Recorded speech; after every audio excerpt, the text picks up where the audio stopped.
So I've got 30 minutes left of 100 meters, but I had to get this out. So this movie is insane, right? I feel like what I've obviously realized while watching this whole 1 hour 16 and 16 minutes and 15 seconds, right? I realized obviously 100 meters is a long span and you really have to make it all in that time. I also think it's the same thing I always think about races anyways, that you don't want to put your all in a race all the way, or especially I guess if you're doing a relay, you want to make sure that like you can start off slow and then push yourself at the very end. That's completely obvious. So obviously the two characters are Togashi and so Togashi and Komiya, right? And obviously what I've worked out was that not even worked out. This is how the film goes, right? It's that obviously it's passion versus ability. I think that's the main two themes in this movie. Because I do think that obviously Togashi was good at running, and then I feel like he started to lose interest once he wasn't good at it anymore. Do you know what I mean? But someone like Komiya was able to like keep going even though he knew that he wasn't good. Like I feel like exactly Komiya had more of a need for running than Togashi did. He was doing it because he was good. Like a lot of people when they have hobbies or interests, it's easy to do a hobby or an interest when you're actually good at it. When you're bad and you know that you're bad, that's a different type of bravery, different type of courage. And then I think what I found really interesting about Komiya was that he was like, oh, he said, yeah, I need running. I have nothing else. He was like, I'm shy. I have no friends. He's like, I need to run. Otherwise, and he's like, I'm always running away and like, I need running. And it's more like, he's basically saying to Togashi, I need running more than you do. Like, you can run. You're good at running. You know that.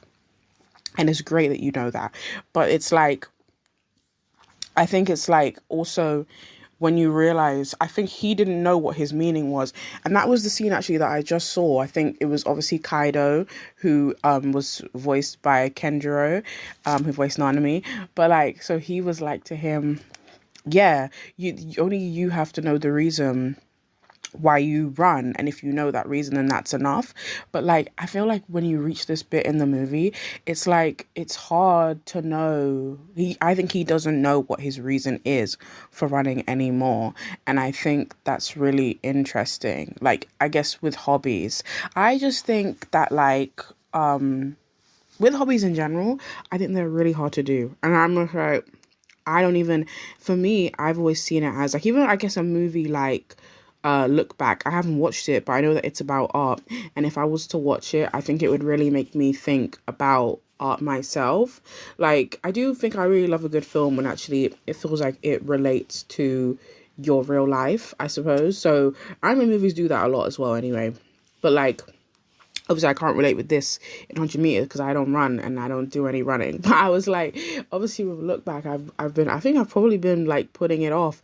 But it's the fact that I always think when my connection to art is like, oh, I don't necessarily do it.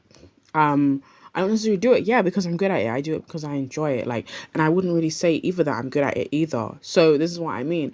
I basically see myself in Komiya quite a lot. I mean, just because it's like you think to yourself, it's not to say that you think to yourself, okay, I'm not going to be exceptional at this thing, but it doesn't matter because as long as as long as I have the passion for it and I keep going and stuff like that, then eventually it will get there. I have to also admit that like they give Kenjiro such good roles in general. I mean, in like, obviously he's a voice actor, but I'm just saying, like, I feel like his characters are always so, like, I meant they're so profound, I mean, or sometimes they're not always, I mean, I think he did voice, The Way of the House Husband, so obviously, that's, like, I guess more so on the, sillier side But I'm just saying, a lot of his characters have like serious depth to them in the way that they just seem really wise. Even this Mr. Kato person, like he's supposed to be someone that like obviously questions Togoshi's like and able to make him understand why he's still running. And then also I guess a character like Nanami, where like of course Nanami was like Nanami was like exceptional. Like Nanami knew he didn't want to be in the work that he was in. The guy got out of there and he was like, yeah, I'm just gonna go and be a JJK. I'm just gonna be a sorcerer and I have to hang out with Gojo, who like annoys me a bit, but that's besides the point. So I finally finished 100 meters. Welcome to the episode. We are talking about 100 meters. I need to read you guys the review actually that I wrote, because obviously it's better like of me articulating my thoughts. There's one point now that I'm gonna obviously start on, which is the comparisons of Hamilton. Okay, so every time when I was watching 100 meters, I was thinking about Wait For It, and I was like, oh, it's like I am an inevitable, I am an original. And I was like, yeah, like this is exactly what the film is saying. Do you know what I mean? Because it's like although they're not waiting for it, because of course the 100 meters is their life in a flash. Like that's what the guy was saying. I think it was Kaitsu. Yeah, like he was saying that, like, you know, in that 100 meters race, it's basically life or death in those brief few minutes. And like they make up your life. You go through, I guess, yes, he listed off all those words. You go through hope, glory, frustration, disappointment. So obviously all these different things that happen to you in the matter of those minutes. But it's interesting because obviously when I was looking at the races, it's true that it is literally just a few minute thing, like, and it's all about like it has so much, I guess, in just that small time. It's like whether you win or you lose, how hard you push yourself, like. And I was worried about, I guess, Togoshi the whole time, because I was like, he was told that he wasn't supposed to race, and then it was still like he was trying to push himself to race. And I was like, wow, the guy doesn't care about his health at all. And I think that's what's really what really interested in me, because it's like you'll push your hardest just for your passion, and not even caring if you suffer an injury from it. Do you know what I mean? I think a lot of people do this, you know. I think it's normal to, if you do get an injury from a passion, that I do feel like it's normal if you quit. Like, it's not crazy to say that. It's normal if you quit, and then if you can return back. But it doesn't mean that you have to keep on pushing yourself in order. You know what I mean? Like, you have to do it right now, because that's not it. That's not the case. And I also feel like they tried to show us that with Kaido as well anyways, because I guess when he was racing, he was looking at Komiya and Zatsu, and he was like, well, these are two younger guys than me in their prime. Do you know what I mean? What am I really going to win this race? But it's like he probably, of course, just proved to us that like talent's not about, it's not about age or anything like that. Like, it's about, again, it's about ability and your willingness to participate, and also how much you want to win as well. So he looked at it like, he was like, at first he was like, oh yeah, this is my reality, because he was talking to Togoshi about realities and how doing running is escaping from your reality or whatever. But he saw that, and then he saw them two in his front, in the glasses, and he was like, wow, this is my reality. But then he was like, no, I'm going to change my reality. And then obviously then that's when he pushed forward, because he was like, he realized that, oh, they were talking about them two mainly in this whole entire race, and they weren't talking about him. And he was like, well, I'm still a racer, like I still race. Do you know what I mean? But everyone wants to talk about the two fresh guys. Do you know what I mean? The two people who are like at the peak of their career or whatever, but they kind of want to make out like Kaido's just like some kind of has-been. You know what I mean? Like, I guess that's the type of thing where they'd be like, oh, he should be retired, when no, he's not, because he knows he still has more he has still more to go, and he's going to continue to do that. But I genuinely was thinking, I'm saying, I really was thinking about Hamilton the whole time. Just because I was just like, why do you, what's it the line again? Why do you,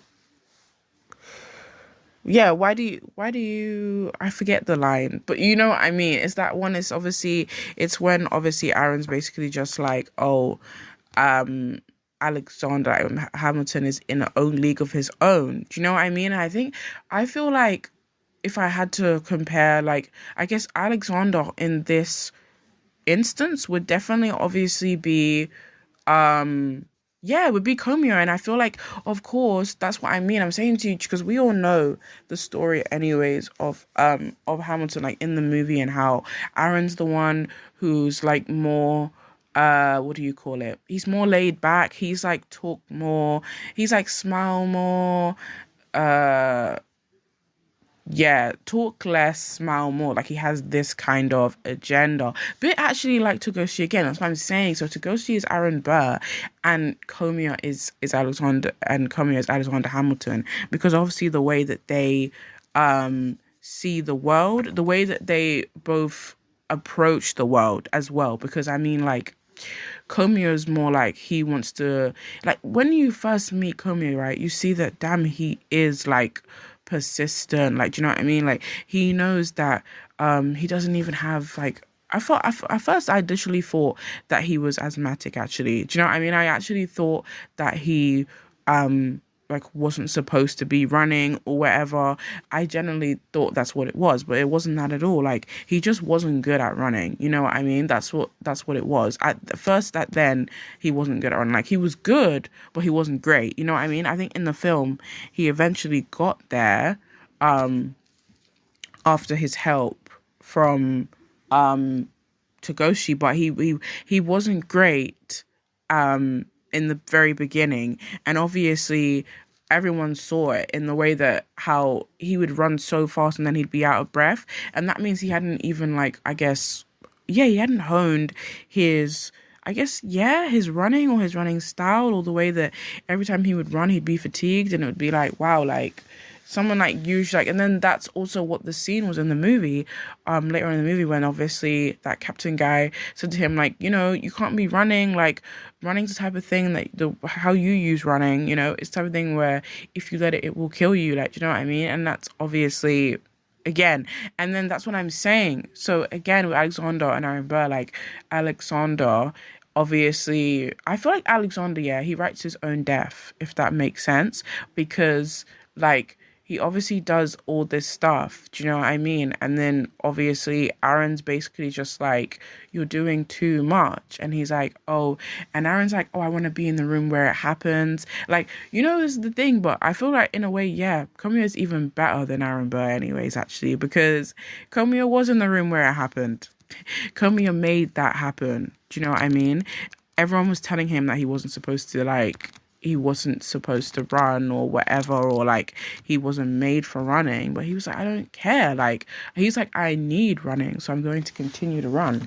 And like, that's what I'm saying. Like, Aaron Burr, like, he was too much of a exactly, Aaron Burr is the type of person, I think he reminds me of like a yes man, in the way that, like, do you know what I mean? In the way that they'll just say yes, even though it's like, you should be saying no. Do you know what I mean? Like, this is the way you should be saying no, but you're going to say yes. Like, and it's like, and we know that Aaron Burr was also envious of Alexander in his ability to say no, and also jump for what he wants. Do you know what I mean? And able to put himself out there no matter what. And that Alexander wrote the other 51. Why do you write like you're running out of time? Write day and night like you're running out of time. And I think that's also how I feel like that's how Togoshi looked at like Komiya's running, I guess. He saw the way that he would run, and it just looked like somebody who was in like, yes, in desperate need for it. Like, not even that, like, oh my gosh, you see, like, because every time one would watch Toshi run, they'd be like, Sugoi. They were like, wow, this guy is good. And like, and it's like when Komiya would run, they were like, at first they were like, oh, do you know what I mean? He's not gonna be that good, blah blah blah. But like, this is what I mean. All he needed was a push. That's all he needed. All he needed was a push. And then the thing that was really interesting to me in the movie was like, I guess the shift of how, Togoshi was training Komiya, but like Komiya got better than him. Do you know what I mean? And then Togoshi was left behind. He was out here crying to children when he was trying to give them a life lesson, but then he fell down on the floor and started sobbing, and we were like, what's going on? Remember, those kids were like, what's happening? Like, why is this grown man crying? Like, he was helping us, but then he was like, then he just got upset, which is so normal anyway, because he was at a point where he was like, he was at his desperation point, but I don't ever think that Togoshi ever felt like, yeah, it wasn't like Komiya, like, he didn't ever feel like he needed running. Like, even when they had that conversation, actually, so the conversation that they had, you could see, obviously, their mindsets, I don't know, actually, I was going to say no, if their mindsets had changed, not really, because when they showed them both at the end, like, as kids, and then running on the track, I was like, it was interesting them to show that, because I was like, really, they haven't really changed at all, if you think about it. And I do think that, yeah, Togoshi stayed the same, and like Komiya did also, because in the way we know that Komiya said from the very beginning that he needed running and he was shy and he had no friends, and he was like, well, like, I need running more than you do. Like, do you know what I mean? I said that earlier. But like, I think like there was obviously, I still think that when they had their conversation again, like as grown men, their mindset was still, it was still the same. Like, it hadn't changed. Like, I still think that obviously Komiya was like, oh, you felt that? Like, do you know what I mean? Like, I never feel that. Like, you know what I mean? So it was basically just reminding me of like, yeah, chasing the tail, like giving like, I guess, yeah, when you gamble. I basically thought, when he said that, I was basically just thinking about gambling, and I was just like, people just gamble, like, you know what I mean, and not even on the rare chance that they'll win, just because I guess they just like the thrill of gambling. So that's what even Komi was making me think, like, he also is somewhat of an adrenaline junkie, so not in the way that, yeah, because he's chasing something, I feel, that exactly he was never going to achieve. Do you know what I mean? So, and I feel like, and then I guess he was saying to Takoshi in that conversation that with his running, he just felt like, oh yeah, he was just setting records all the time. And then obviously you could see that Togoshi's perspective was more so like, oh, I'm enjoying running right now. Like, let's run together. Like, you know what I mean? He's more so like, oh, I want to enjoy this experience with you. Do you know what I mean? Like, not like I don't want, like, I'm not looking at it like, oh, yeah, like, oh, I'm running to win. Like, I'm just running to run with you. Like, he's like, let's do the final together. Come here, and he's just like, oh well, I've never felt that, but do you know what I mean? Go off, like, and it was so crazy because when he got a beard, and I was like, bro, like, he looked so rough, and I was like, and I think that was supposed to even, I guess that was even supposed to represent something. I feel, I mean, I do because I feel like, yes, you would like shave your beard and like, you'd keep yourself neat, but he didn't. And that's what I'm saying, like, an appearance always displays somebody's mental. Do you know what I mean? Like, I guess he even did ask that when it was the Q&A thing, and obviously he was like, oh well, how do you cope with your anxiety, or how do you cope, yeah, with your mental or whatever. And then I'm just mean that you guys gonna be saying to me, oh yeah, the beard thing might be a stretch, but it's just like, I'm just saying that it's all about perception. Like, you know what I mean? Like, if somebody, you look at Togoshi, right, and he's not, and like, yeah, he hasn't got a beard, like, you know what I mean? He's always, he lost his love for running, but then he picked it up again. But I think that's very normal. Like I started to realize that in the movie. I did think it was very normal that he did lose it, because I do feel like, I mean, because obviously how I realized the difference between them as people. If you're automatically good at something, like it's gonna be I think it's gonna be hard to always necessarily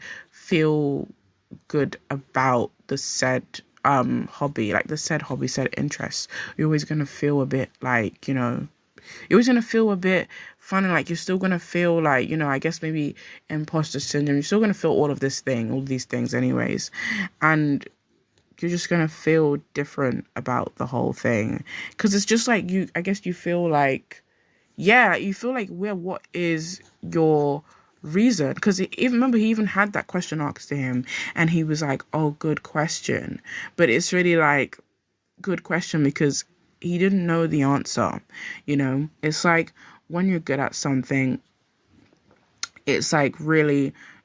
I don't know what else it is that you really do it for. Like, I think when you're good at something, it feels like you do it for the selfish reasons rather than like the passion of it all. Like that's what they were saying to Komiya anyway. They knew that Komiya had a passion. And I think I started off saying that anyways. I said the two things was like it was passion and ability. But then it was also, again, it was a lot of the other words that were also said, remember, in Zetsu's speech. So obviously all those other words as well. But obviously I thought of passion and ability, and also perseverance and persistence. I mean, because just persisting, even though you're not automatically good at something. I found that so honorable and courageous. Do you know what I mean? Like, that's what I mean. So really, it was funny because I was like, Togoshi is the main character. Basically, he is. That's how the film starts out. He's actually our main protagonist, even though we're met with obviously both him and Komiya. Like, we obviously see their friendship and then it evolves into a rivalry. But that is what confused me, which obviously, actually, now that I'm on that point, I should probably read my written review. But I was literally like, I was confused by their friendship, because I was like to myself, yeah, Komiya at first seemed like he wanted a friend. He did say, he was shy and he was lonely. And like, obviously when he first got there, people were like picking on him because I guess he wasn't saying his name loud enough, but that was weird. Classic bullies anyways. But it was like, I was confused by their friendship because in a way that I thought Komiya probably approached Togoshi because he knew he was so good. And I was thinking, like, exactly, was it like, to steal his power from him type thing? I mean, in the way that you approach somebody because they're good, and then like you want to learn things from them.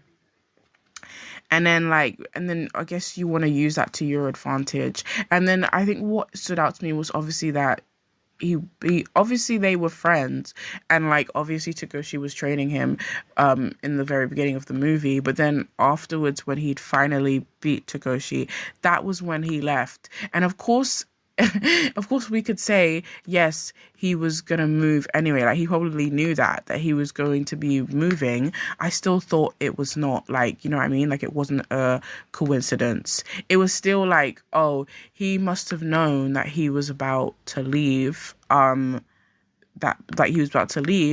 he knew that, oh, he didn't want to leave here without beating Togoshi. But I think it's actually okay. Then I think it's interesting that it's obviously normal to want to beat your mentor. Like, you're supposed to do that anyways, if that makes sense. I do think so.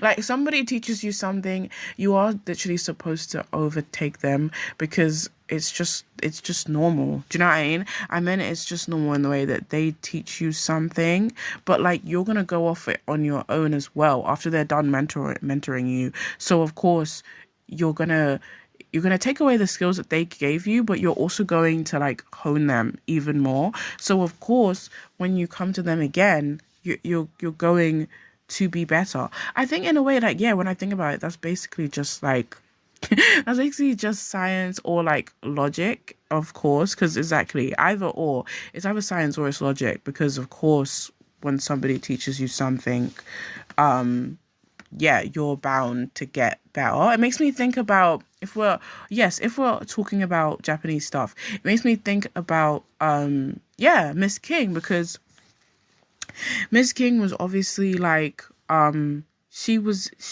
her dad was a shogi player, but he'd always been amazing. Do you know what I mean? And he'd always been like a legend. But she obviously picked up Soji, but she picked up Soji obviously to be closer to her dad. He didn't think so, but that is obviously why she picked it up in the first place. That's his fault. Do you know what I mean? And if you want to blame anyone, blame yourself. She picked that up so that she'd be able to play Soji with her father, but he didn't want her to play the game. I said that's fine. When I watched the show, I was like, it's okay that he didn't want her to play it, because I do realize that he wanted to protect her from the game. Like, do you know what I mean? Because obviously he knew what was set for her in a life of playing Soji. Like, he knew where the path would take her on. And I think he just didn't want that for her. So I do think it's not like, a selfish thing. I think it was him really trying to be a father role, even though he generally wasn't a good dad. And he wasn't a good dad to like either of his kids. That's the crazy thing. But away from that, I'm just saying that, like, yes, she learned Soji from her dad, and I guess she was able to watch him play it like all of these years, and then she obviously picked the game up herself, but then she was teaching herself the skills also. So she had to teach herself the game in a way, and then of course teaching herself the game made her continue to play it for all these years, and then she was able to overtake him. And as I said, that's why on my whole point, like, it would be obvious that even if somebody mentors you, it's supposed to be a thing that you're supposed to get better. But if you don't get better, then obviously maybe the thing is not cut out for you.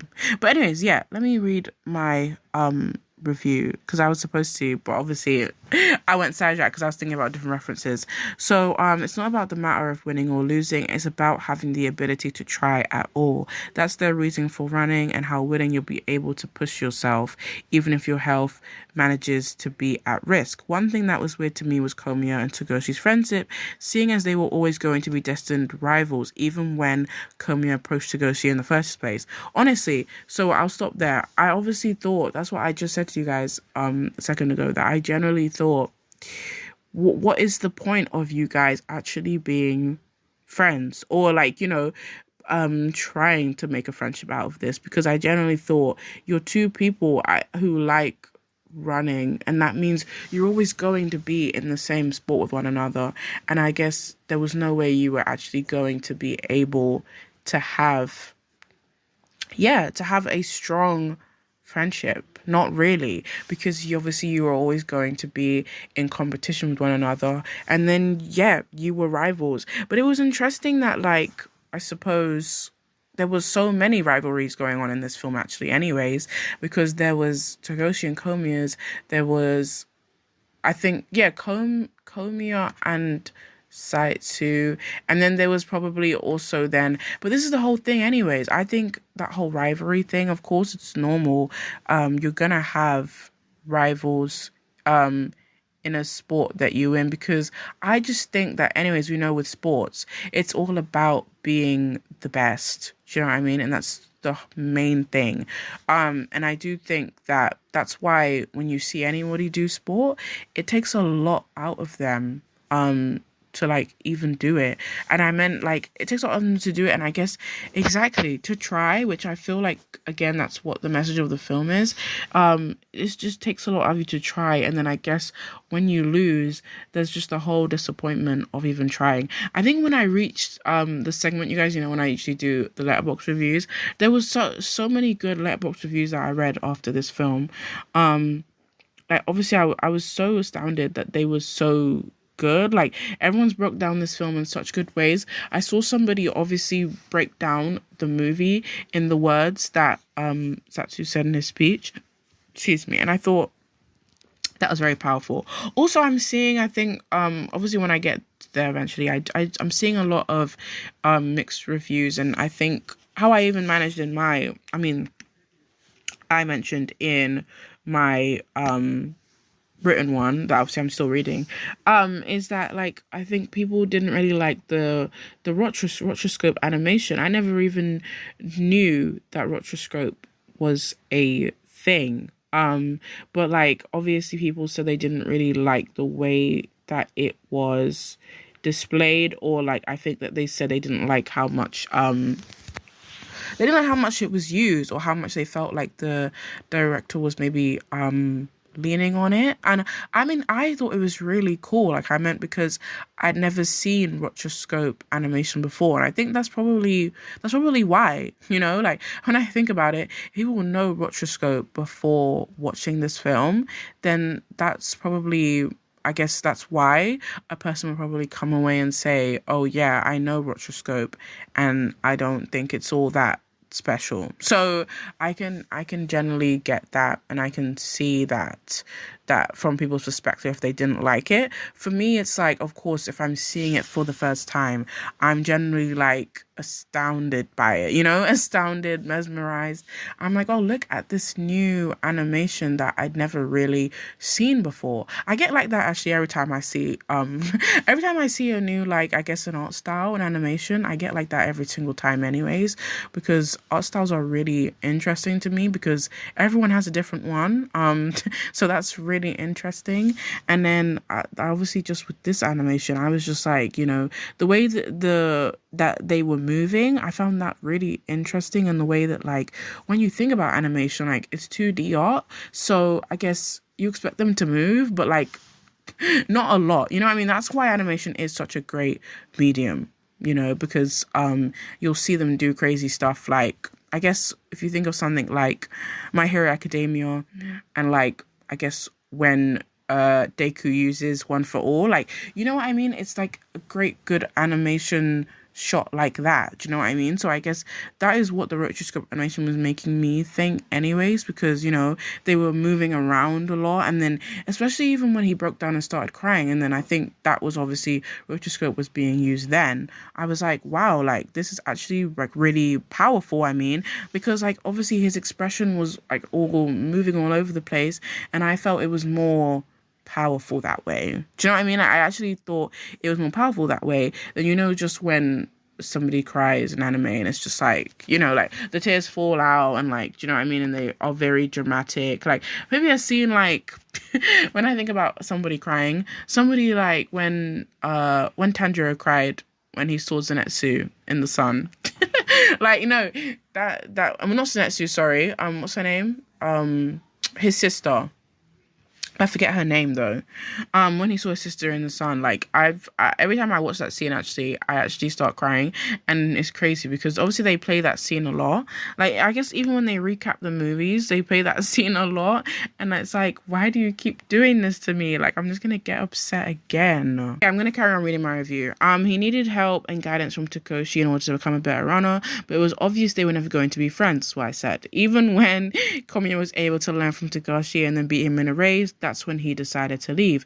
There was a massive difference between both of them, though, in how they both viewed running and what their reasoning was. Takeshi was an exceptional runner and liked how it made him feel, the adrenaline of it all, whereas Komiya had a need for running, like he needed it to fill a void that was inside of him, and it was never going to do so, which is what Takeshi told Komiya by the end of it. A lot of people are saying they didn't like the animation much, a term called rotoscope animation. I didn't know that was a type of animation before watching this film. I really enjoyed it though, the way that animation just felt so realistic, and I believe it added a lot of drama to the scenes. Also, I guess, guys, as I'm reading the review, if obviously you'd like to, but that's always in these episodes all the time, I guess. It's always at the bottom of the description where it always says if you want to read any of my works on Substack, you can. I mean, that's where the podcast originates from. But I mean, you can obviously read some of my reviews, and obviously I'm reading this written review from my January watches, because obviously I have a monthly like recap of watches every month, which I really enjoyed doing because it's actually really fun.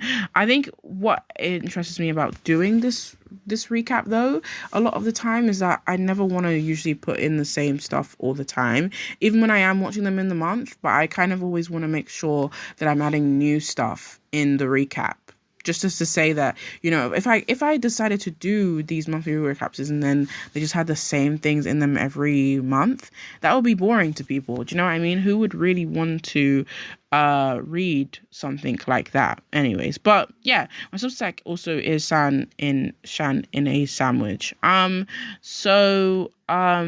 Oh yeah, so the way so without it, it may not have been as dramatic. So I love the animation, especially, and how you never knew what was coming next. A scene I love in particular was the rain one after Togashi lost and he just stood there. Honestly, that rain scene was so powerful. It's the fact that it kept getting, it was like it was increasing, and then Togashi was still standing there.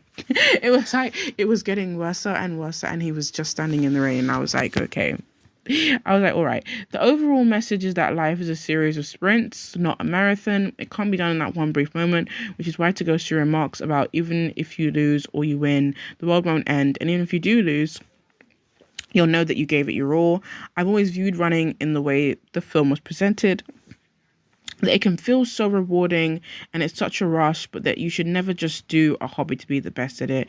You should also do it because you love it, and that's all.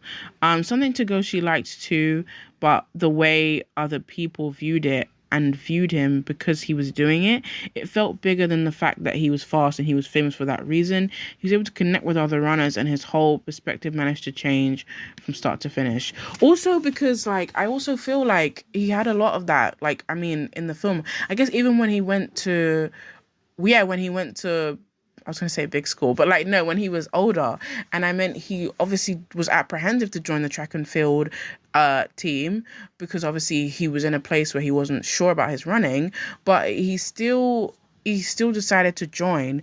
And I think he felt all the more better for joining the team. And he was able to obviously reconnect with Nagami, who obviously he raced when he was younger. And I thought that them reconnecting was so interesting. And also plus when they did have that race, because I think Nagami was the type of person who, he strived off winning. And I do think that, you know, they didn't show that a lot in this film. Like, I guess the runners like wanting to race to win.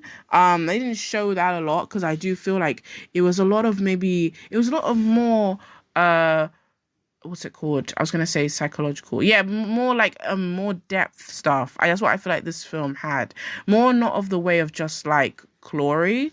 They didn't really touch on the glory thing a lot, or you didn't really just see that a lot in this. You just saw more so like the joy that they felt after a good run. Do you know what I mean? Like, more so like that. Like, I do feel like I saw that on Togoshi's face quite a bit when he would obviously have a run afterwards, and he would just feel so great after it. So I think it was interesting how the film portrayed that. I guess they didn't just show us money hungry runners or people that want to chase after fame. Even even Zatsu, the one who came to the school and did that Q&A, he didn't feel like, to me again, exactly somebody who was money power or money driven, or on the glory. Like, he was basically, I think everything he was saying was coming across very monotone and blunt. And he was like, oh, you know, I'm gonna keep running until I die, blah blah blah. Like, he was coming across very matter of factly, like, just he was just summarizing it in the way that it was all just obvious things. I think I really liked his, like, although it seemed very blunt, I liked the way his aura was, like, in his confidence in himself. I felt like that was very powerful, and that's why I do think probably somebody like Komiya was probably quite inspired by him in the way that, like, he could just come across so wise, because I guess he basically, and I knew also that he would end up retiring as well. And I think that's why it didn't surprise me, like near the end of the film. And then obviously, of course, when they're all like, oh my gosh, he just said he's announcing his retirement. I was like, I knew that he would do that. And I knew that he would do that even when he did the speech. I was like, I knew that when I saw him do the speech in that school, I knew that he would come one day and be like, oh, he's retiring. Because obviously, like, I do think, I guess, just with any sport, and I do, but then again, it's not even like sport, actually, it's just hobbies in general. You know, they are so powerful, and they're able to, they're able to, like, what's it called? Push you.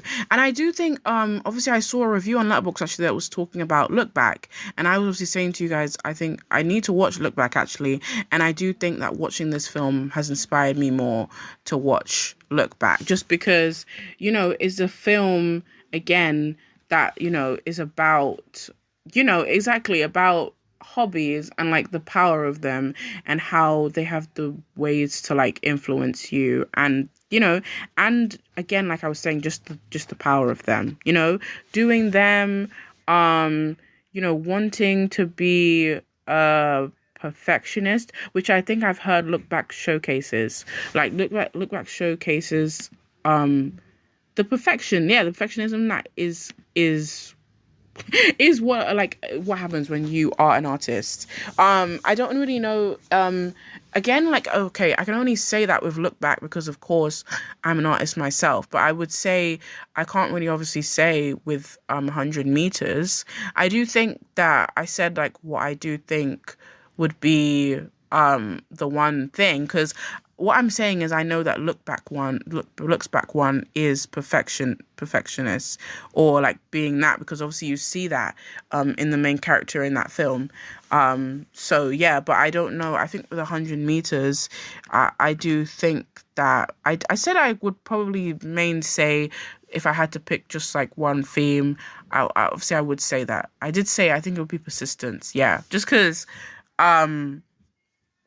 it's, yeah, as I said, it's all just about persisting, and like, yeah, and I so that's why I'm saying I generally feel like I probably am gonna watch Look Back very soon, because even though I did start it, but I generally need to like finish it, because it seems I think it's in league with this film. It also reminds me of like there's also that other art one, yeah, Blue Period. So it reminds me also of Blue Period, because obviously Blue Period was about art as well. So I mean, if you're saying two stuff that about art, so like obviously Look Back and Blue Period.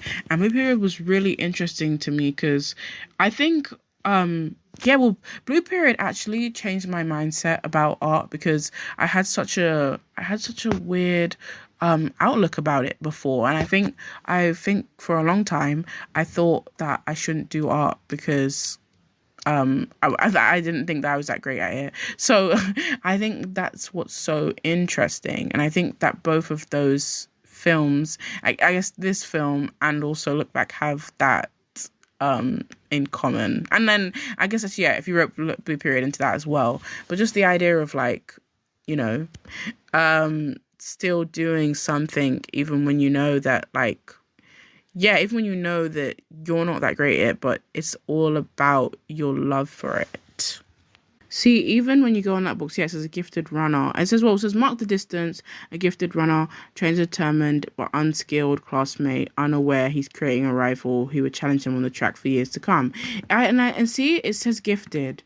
That's what I was saying about Togoshi. Like, he was automatically gifted, and then he realized, I feel like he realized he was losing his gift a bit. You know what I mean? And not even to make him sound like, you know, I was going to say to make him sound entitled, but I just think, you know, a hobby, I can keep saying, like, a hobby is really powerful when you don't have much confidence in yourself about it. Like, I'm just saying, it's so powerful on that alone. I mean, So, oh yeah, this person says, in my mind, Tagoshi won the last race.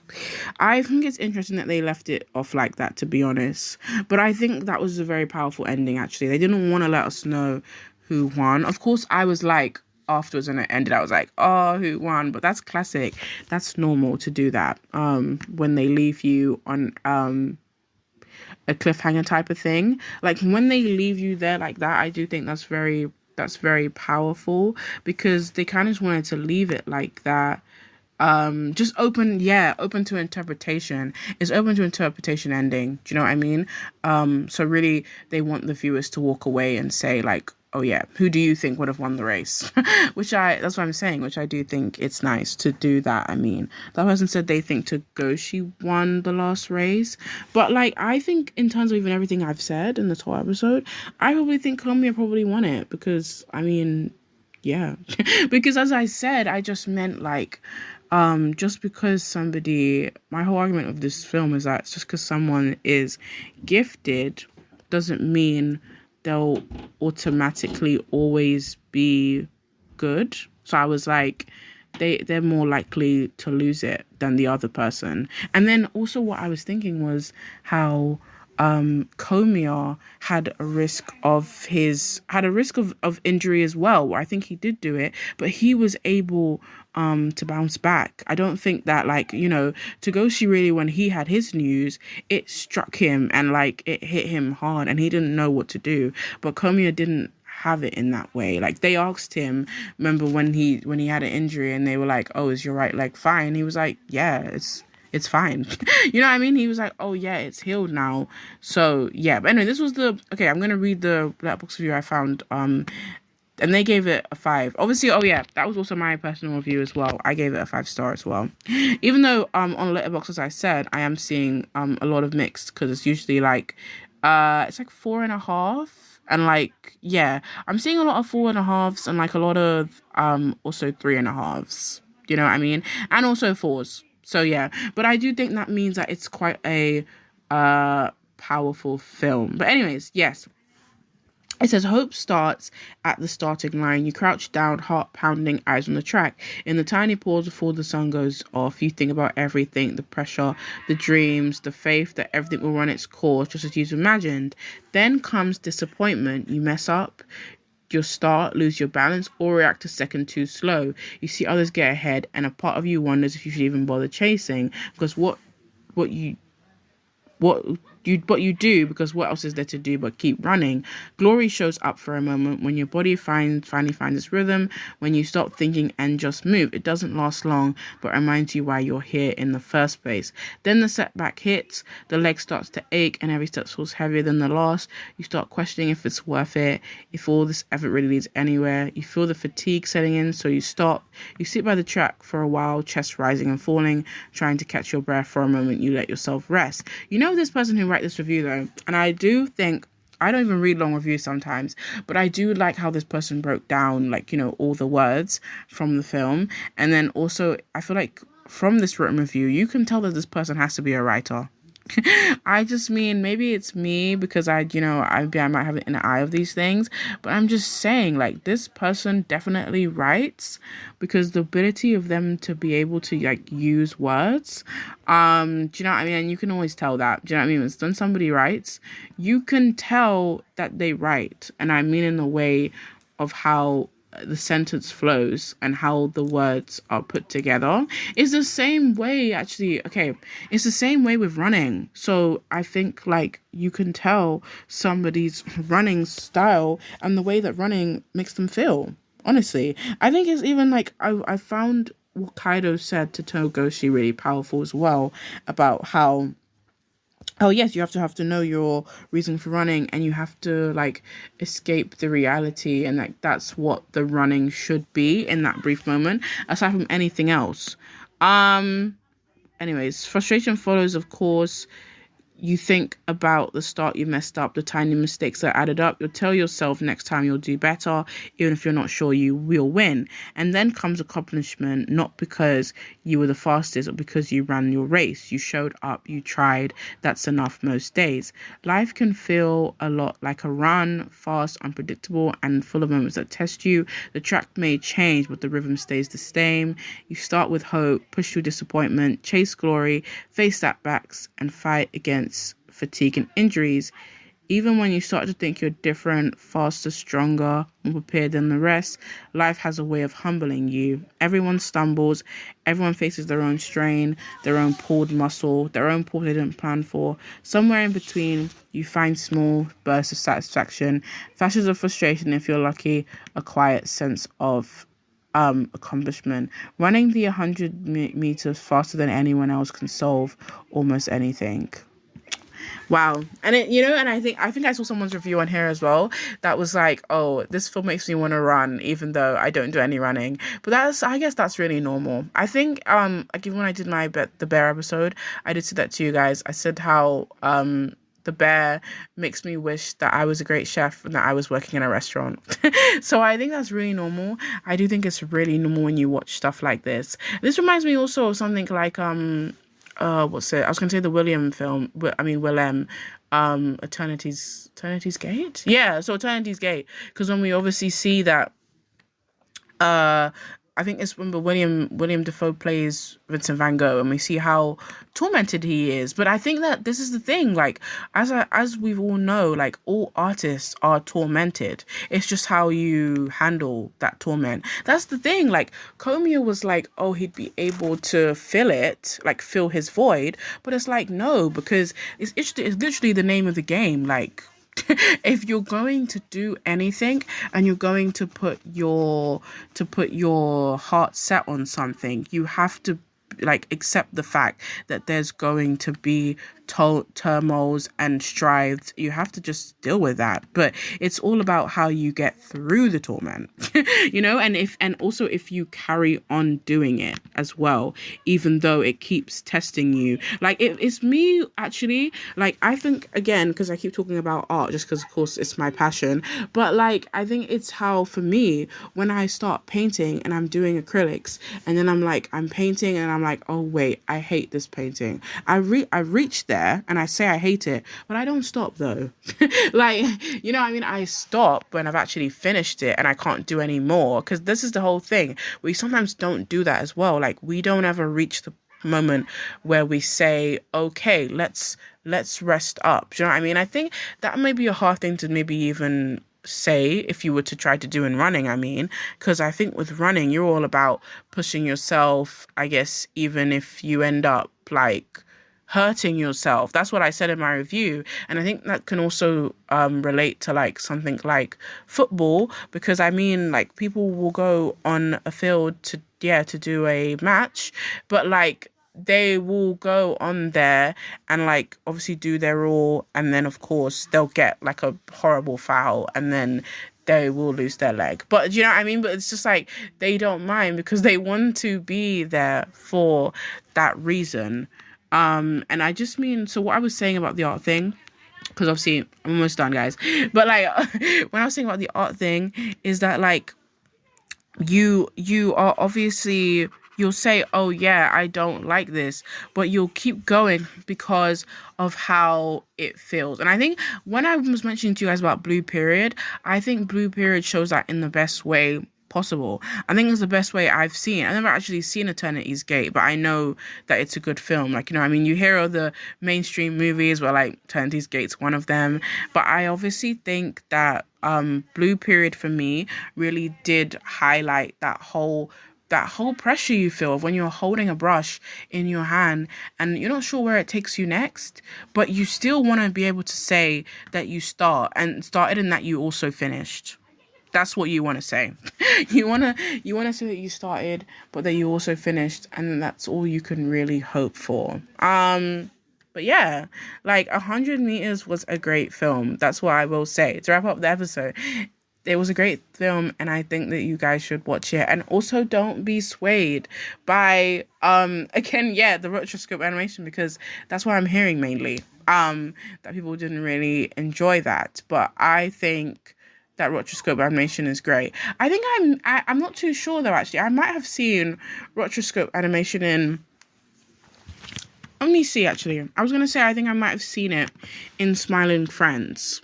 Do you know what I mean? I do think so. A possibility that it was probably in there. But I don't mind that it was in there. Do you know what I mean? Like, again, I don't mind that it was in there. Maybe people just don't like the way it's like used, like its visuals, but yeah, I knew it. Like, I just searched it, so obviously it says yes, rotoscope animation is used in Smiling Friends, and the show incorporates rotoscoping as a technique, particular in specific scenes such as the rotoscope nod to Super Monkey Ball. So maybe this is my whole thing. Maybe, okay, I was saying to you guys, I didn't know that rotoscope was used. I mean, I had a feeling. That's what I mean. Again, I had a feeling. I wasn't sure that it was in that I had seen it before. Maybe I just didn't know what the term was. But I really like rotoscope animation. Like, this is what I mean. I don't know why I keep saying that to you guys, because I'm a defender of rotoscope, but I'm just saying because I was surprised that I guess people didn't really like it. Like, I came across a review, I think, on Letterboxd. I don't think I found it again. But I think exactly, someone was saying they just felt like the rotoscope was overly used. I guess if you watch the film, let me know if you think the same. But maybe it's because, like I said, that I am maybe familiar to rotoscope. Because this is the thing I was saying to you guys actually about that argument. I was saying if someone is familiar to rotoscope, maybe that's why they don't like it. Like, as in maybe they see it too much. But then for me, like, I saw rotoscope, I guess, yeah, one other instance to this, which was obviously in Smiling Friends. And I think, like, that's just, it fits for Smiling Friends anyways. Do you know what I mean?